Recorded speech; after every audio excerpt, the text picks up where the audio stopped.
ప్రపంచంలోనే నిద్రపోలేని నగరం ఏదంటే చాలా మంది థాయిలాండ్ లోని పటాయా పేరు చెప్తారు. ముఖ్యంగా ఇక్కడి వాకింగ్ స్ట్రీట్ రాత్రి 7 దాటితే చాలు ఈ వీధి రూపమే మారిపోతుంది. అసలు ఇక్కడ ఏం జరుగుతుంది, ఇక్కడ నైట్ లైఫ్ వెనుక ఉన్న చీకటి కోణాలేంటి, మసాజ్ సెంటర్ల పేర్లతో జరిగే కథలేంటి, ఈ రోజు వీడియోలో పటాయా వాకింగ్ స్ట్రీట్ లోపల ఉన్న ప్రపంచాన్ని మీకు చూపిస్తాను. స్కిప్ చేయకుండా చివరి వరకు చూడండి.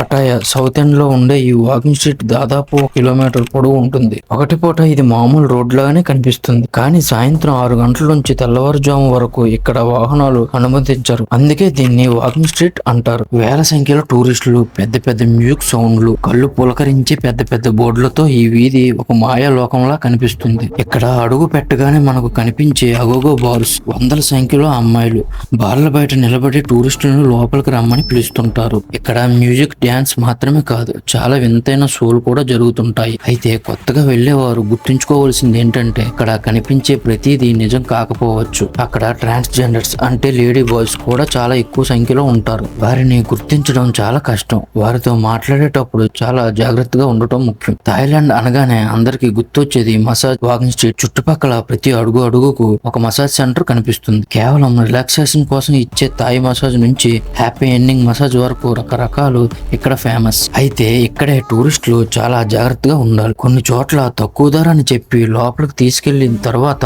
రకరకాల పేర్లతో ఎక్కువ డబ్బులు వసూలు చేసే ఛాన్స్ ఉంటుంది. అందుకే వెళ్లే ముందు ధరల గురించి క్లారిటీ తీసుకోవడం మంచిది. పటాయా ఎంత అందంగా ఉంటుందో అంత ప్రమాదకరంగా కూడా మారొచ్చు. ముఖ్యంగా పింగ్ పాంగ్ షోలు అని పిలిచి లోపలికి తీసుకెళ్లి ఒక డ్రింక్ కి ₹1000 బిల్లు వేయడం ఇక్కడ కామన్. అలాగే కొంతమంది అమ్మాయిలు మీతో ఫ్రెండ్లీగా ఉండి మీ వస్తువులను లేదా డబ్బులను దొంగిలించే అవకాశం ఉంది. ముఖ్యంగా అర్ధరాత్రి దాటిన తరువాత ఒంటరిగా తిరిగేటప్పుడు మీ ఫోన్, వాలెట్ జాగ్రత్తగా చూసుకోవాలి. పటాయా వాకింగ్ స్ట్రీట్ అనేది ఒక అనుభవం. దాన్ని ఎంజాయ్ చేయాలి అంటే మీరు అలర్ట్ గా ఉండాలి. చట్టవిరుద్ధమైన పనులకు కొంచెం దూరంగా ఉంటూ కేవలం అక్కడ వైబ్ ని ఎంజాయ్ చేస్తే పటాయా పర్యటన మీకు ఎప్పటికీ గుర్తుండిపోతుంది. కానీ మీ లిమిట్స్ లో మీరుంటేనే అది సేఫ్. అనవసరమైన ఆఫర్ల వెంట వెళ్లి ఇబ్బందులో పడకండి. ఈ వీడియో మీకు నచ్చితే లైక్ చేయండి. పటాయా గురించి మీకు ఇంకేమైనా డౌట్స్ ఉంటే కామెంట్ చేయండి. మరిన్ని ఇలాంటి ట్రావెల్ అండ్ ఇన్ఫర్మేటివ్ వీడియోస్ కోసం సబ్స్క్రైబ్ చేసుకోండి. Thank you for watching.